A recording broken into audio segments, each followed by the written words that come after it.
it's B. Welcome back to Read and Roam. I've made it to Costa Rica, and thanks to everything we learned from the texts and visual features in my travel guidebook, we're finally at the national park where we can see the volcano my friend and I wanted to visit. I'm so excited to take you along with me as we explore. Let's go!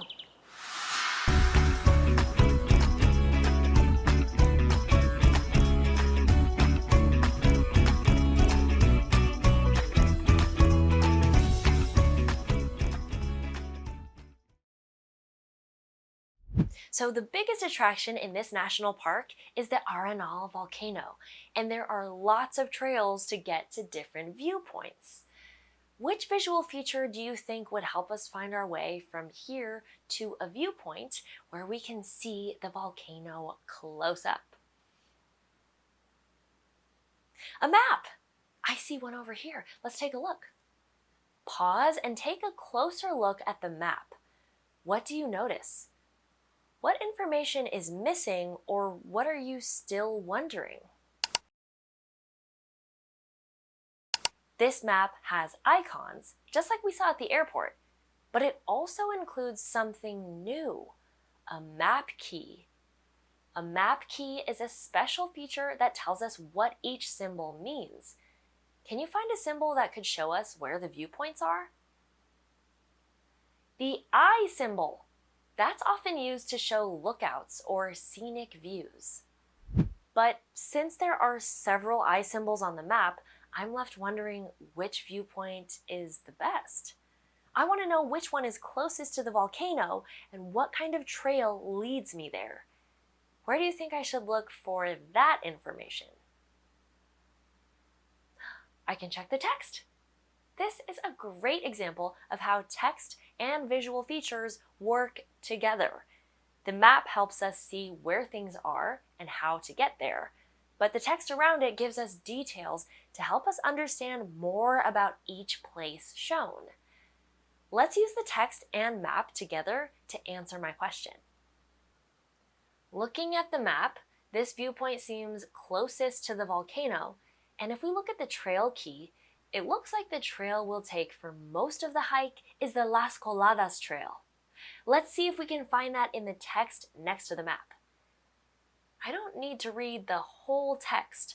I'll scan the headings to find the specific part I need. Do you see a subheading that says something about Las Coladas? Here it is. Let's read and see what information it gives us. This trail goes over old lava rocks from past eruptions.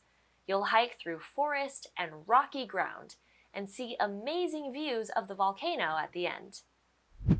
How cool! That answers my question about what the viewpoint and trail are like.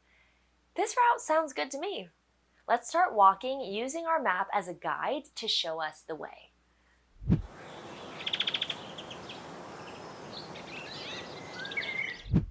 We haven't reached the volcano just yet, but I had to stop and check out another visual text feature on this sign. Do you remember what this one is called? It's a diagram. Pause and take a look at this diagram. What does it teach you? What questions do you have? This diagram uses text labels to show us all the parts of a toucan. After looking at this diagram, I am still left with questions like, why is a toucan's beak so big, and what is it used for? This is where the text comes in. Just like text helped us understand the map better earlier, we'll need to dig deeper into the text to learn more about the different parts labeled in this diagram. Let's see. Here we go. There's a subheading about the beak. Let's read. A toucan's beak may look large and heavy, but it's actually very light. The beak helps the toucan reach fruit on branches that are too small to sit on. It also helps the toucan grab insects or small lizards. Wow, that answers my questions. The beak is big but light, and it's perfect for reaching food. I'm learning so much. Let's keep going and get a closer look at the volcano.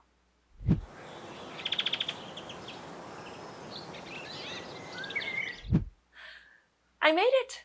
You're not going to believe this view. Take a look. Amazing, right? Up here, I found another visual text feature to help us learn more. Do you remember what this one is called?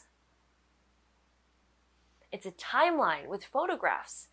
A timeline puts events in the order they happened. It's paired with photographs to help us picture the different events and see what they looked like in real life. I can see that Arenal's first major eruption was in 1968, and the most recent one was in 2010. That's a big gap in between. What does that make you wonder? I'm thinking, what happened between 1968 and 2010? How many more eruptions were there? Pause here and use the text to find the answers to my question. The text says, from 1968 to 2010, the volcano stayed very active. It had many eruptions during that time. Some were small and a few were much bigger, but none compared to the one in 1968. In this time frame, scientists counted over 100 lava flows. After a final eruption in 2010, Arenal became quiet again, and it hasn't erupted since. Wow, this tells me a lot happened between 1968 and 2010. The volcano was very active with over 100 eruptions. I want to know more. I may need to return to my Costa Rica guide and use the table of contents or index to dive deeper into the amazing things we saw and read today. All these visual features and the text that goes with them work together to help us answer questions and learn new things from nonfiction texts. Today, we explored how to use those features to figure out where to go, what to expect, how things work, and when things happened. The next time you're reading a nonfiction book, visiting a museum, or exploring a new place, remember, text and visual features are great tools for understanding the world around you. I'm so glad I could take you along on this trip. I can't wait to see where we go next. Until then, remember, where there are words, there's a world to explore. Hey, hey!